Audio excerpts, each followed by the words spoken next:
ठीक है, अब केस 3 पढ़ते हैं, डॉपलर्स इफेक्ट का केस 3। केस 3 में क्या है कि हमारे पास सोर्स जो आवाज़ प्रोड्यूस कर रहा है वो ऑब्जर्वर की तरफ जा रहा है। ऑब्जर्वर बिल्कुल स्टेशनरी है और वहाँ से गाड़ी है जो उसकी तरफ आ रही है। इस केस में क्या होगा, डायग्राम जरा गौर करें। ये सोर्स है और ये क्या है, ये लाइनें, ये वेव्स है। आपको इसमें क्या नजर आ रही है? लाइनों के बीच स्पेस चेंज हो रहा है, गौर से देखें, बिल्कुल चेंज हो रहा है।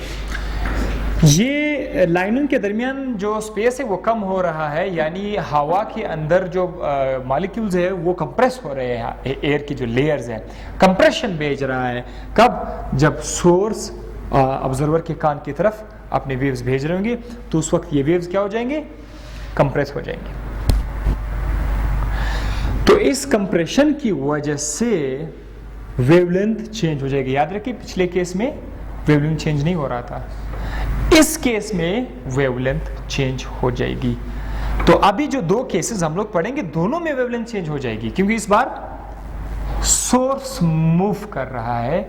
जब सोर्स मूव करेगा तो वेवलेंथ चेंज होगा, जब सोर्स मूव नहीं करेगा, ऑब्जर्वर मूव करेगा, तो रिलेटिव वेलोसिटी जो है वो आ जाएगी। इस केस में कोई रिलेटिव वेलोसिटी का कॉन्सेप्ट नहीं है।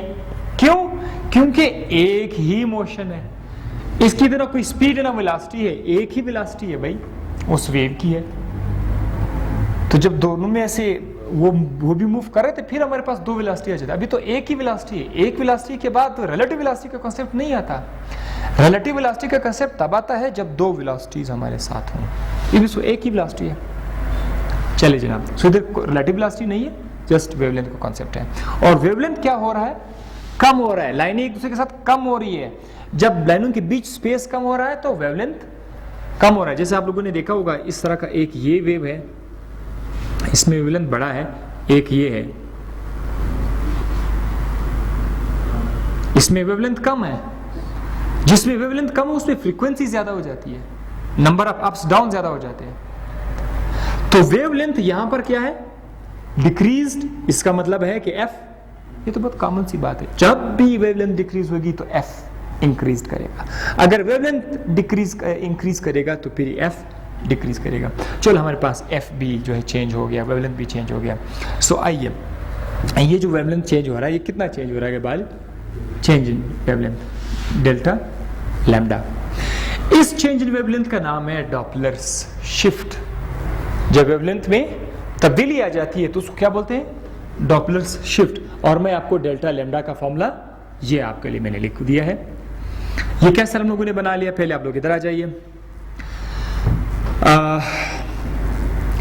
आमतौर पर हम लोग v is equal to F lambda का फॉर्मूला लिखते हैं, लेकिन इस केस में हम v की जगह पर u लिखेंगे। What is u? u is the velocity of the train. ये v क्या है, ये तो स्पीड ऑफ द वेव है ना, लेकिन इधर u क्या है, स्पीड या velocity of the train, source का स्पीड है। तो इसकी जगह हम लोग us लिखेंगे। s mean source, speed of the source is equal to f की जगह f लिखा, लेकिन लैम्डा की जगह डेल्टा लैम्डा लिखा, क्योंकि लैम्डा जी हमारे पास क्या हो रही है, चेंज हो रही है। अब इधर से हम लोगों ने डेल्टा लैम्डा का फॉर्मूला कैसे बना लिया, ये f इस तरफ आके डिवाइड हो जाएगा us अपॉन f। तो ये हमारे पास किस चीज का फॉर्मूला आ गया, चेंज इन वेवलेंथ का फॉर्मूला हमारे पास आ गया। ये हमारे पास बहुत ज्यादा इंपॉर्टेंट है, चेंज इन वेवलेंथ का फॉर्मूला बनाना। इसके साथ यहां पर आप लोग आ जाइए।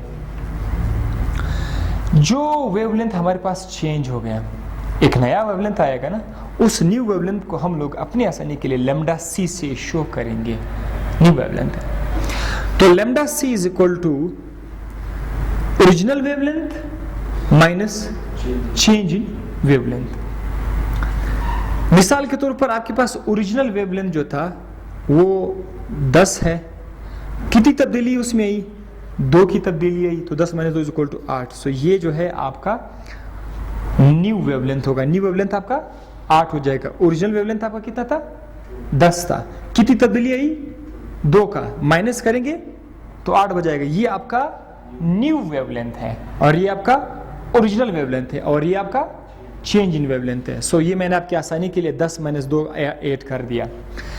अब इसमें आप देखिए, ये जो एक हमारे पास एक इक्वेशन है lambda is equal lambda minus delta lambda, lambda की जगह पर लैम्डा का फॉर्मूला पुट किया,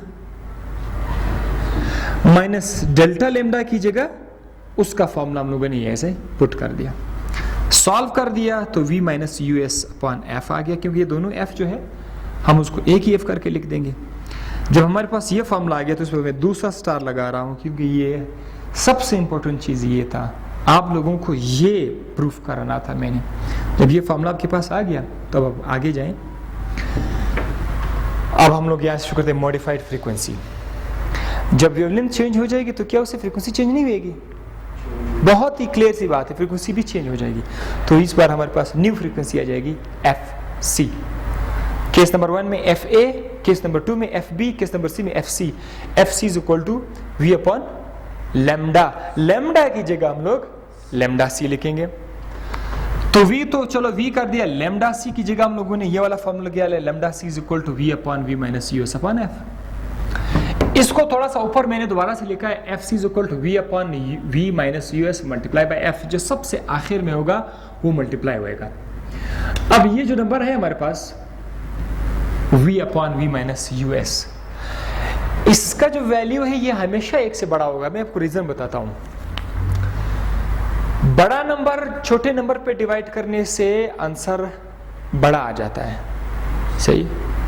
V के बड़ा नंबर है, V माइनस US छोटा नंबर है, तो बड़ा नंबर अपॉन छोटा नंबर, इसका रिजल्ट बड़ा आएगा। It is always greater than 1, greater से हमेशा बड़ा होगा। लेट्स सपोज आपके वेलोसिटी जो है 10 है, तो यहां पर V की जगह क्या लिखूं? 10 माइनस, ये तो चलो कम कर दे, 2 कर दे, तो ये आ जाएगा 10 अपॉन 8। आप 10 को 8 में डिवाइड करेंगे तो आंसर 1 से ज्यादा आएगा, इसीलिए मैंने इधर लिखा ऑलवेज ग्रेटर देन 1। और जब ग्रेटर देन 1 है तो फिर इसके साथ मल्टीप्लाई हो करके आपको क्या देगा? बड़ा नंबर देगा। एक ऐसा नंबर जो 1 से ज्यादा है, वो जब भी किसी के साथ मल्टीप्लाई करेगा, किसी नॉन जीरो नंबर के साथ, तो वो उससे एक बड़ा नंबर बन जाएगा। सो इसीलिए FC जो है ज्यादा हो जाएगा। FC क्या है? Modified frequency. F क्या है? Original frequency. तो मॉडिफाइड फ्रीक्वेंसी, लेट सपोज अगर ये हमारे पास 50 हर्ट्ज की ओरिजिनल है तो यह हो जाएगी 100 हर्ट्ज की। यहां पर इस केस में फ्रीक्वेंसी जो है अपरेंट फ्रीक्वेंसी है वो ज्यादा हो रही है। केस नंबर 4 आखिरी केस है, वो क्या कह रहा है? वो केस में क्या है हमारे पास? इस बार सोर्स मूव करेगा अवे स्टेशनरी ऑब्जर्वर से। तो यहां पर आप देख सकते हैं ये डायग्राम आपको क्या बता रहा है? ये ट्रेन है, ट्रेन के चारों तरफ वेव्स हैं, लेकिन ये ट्रेन किस तरफ जा रही है? सोर्स से अवे जा रही है। तो ये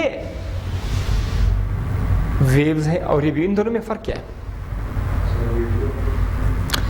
ये जो वेव्स हैं इनके दरमियान स्पेस ज्यादा हो रहा है और ये जो वेव्स है इनके स्पेस कम।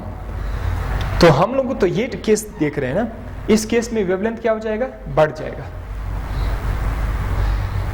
जब रेलगाड़ी ऑब्जर्वर से जा रही होती है तो फिर वो हवा में कंप्रेशन के बजाय रेयरफेक्शन देगी। तो ये हमारे पास वेवलेंथ क्या हो जाएगी इस बार? केस उस केस में डिक्रीज हुआ था ना, इसमें क्या होगा? इंक्रीज। कितना इंक्रीज होगा?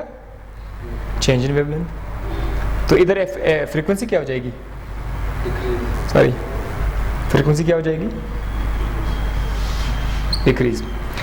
अब हमारे पास आमतौर पर V is equal to F lambda आता है, तो हम लोग V की जगह पर US लिखेंगे। What is US? Speed of the source. F frequency है, लैम्डा की जगह चेंज इन वेवलेंथ लिखेंगे।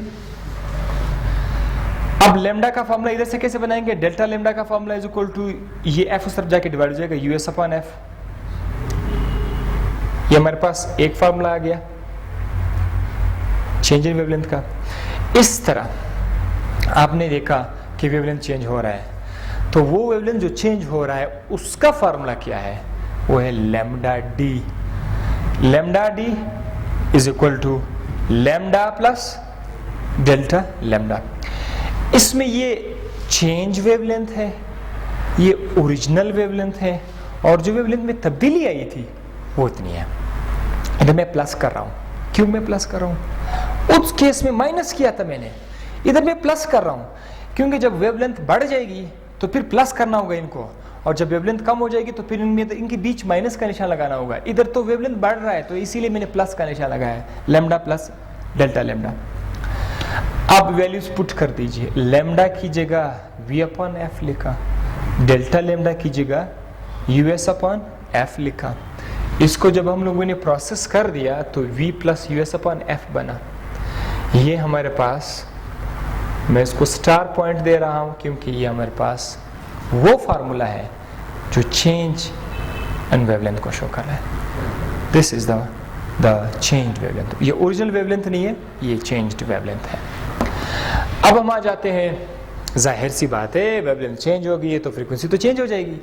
जब फ्रीक्वेंसी चेंज हो जाएगी तो फिर आप उस नए फ्रीक्वेंसी को क्या बोलेंगे? fd।